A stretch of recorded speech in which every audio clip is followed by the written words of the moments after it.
we had some pretty big news that happened in gaming this last week and a half or so.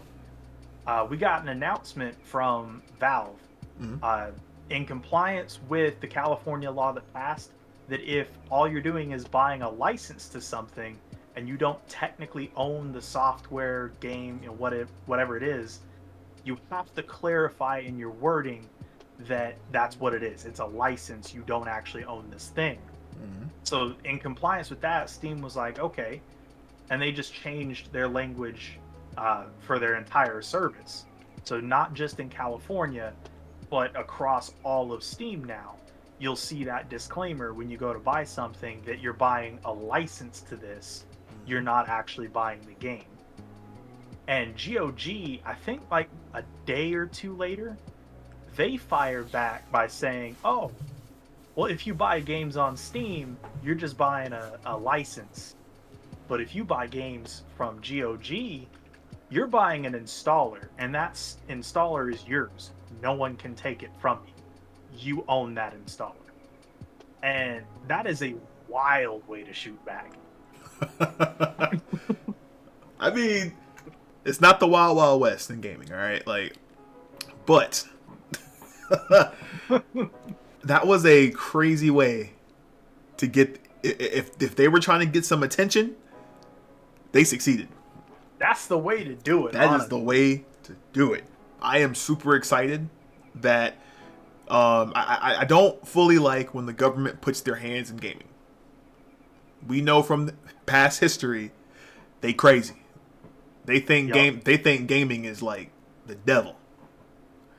And Bro, talking about that. They're yeah, starting that up again. I don't know if you've seen that. They're starting that up again. Politicians starting to talk about, oh, these video mm-hmm. games are violent and we got to keep kids away from it. Every time, bro. Every time. It's like, and especially it's election time too. So they definitely gonna try to push the agenda. But Yup. it feels good to know that like now they're like, okay, well we need to protect y'all from these shady deals 100%. that's going on, and that's really what it is. These companies, they're a business. So at the end of the day, they don't care about your happiness. They don't care about your enjoyment. And if they say they do, not all of them is true. The reality is they made this game to make some money.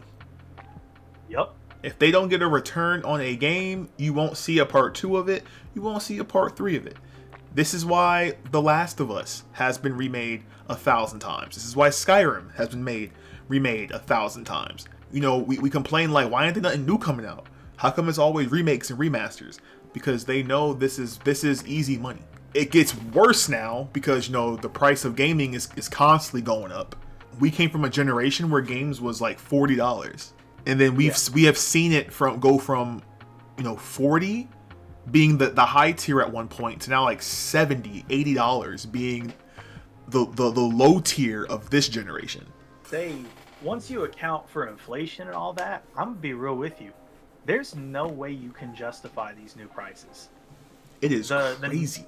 the number one expense used to be with video games was you had to print these games and get them to people. So you had to manufacture cartridges or discs, Mm-hmm. or you had to figure out whatever media you're putting this game on, Mm-hmm. print however many copies you're going to sell, and then you had to ship it to the stores. The stores had to be able to stock it and sell it. There was a lot of cost associated in that. Bro, we're hitting down low. That's it. There's no trucks, there's no factory making these things, none of that. Ooh, just the team. Like, your biggest cost evaporated. Y'all got to come down on these prices. And in my experience with this, it's like, let's say you get the deluxe edition, and the most now that they really promise you is that you can get the game 3 days early before release, right? I don't know if you heard about this, but recently with Sparking Zero, we'll talk about Sparking Zero in detail in a later episode, but with Sparking Zero, people who got the like $100-something edition was supposed to get the game 3 days early.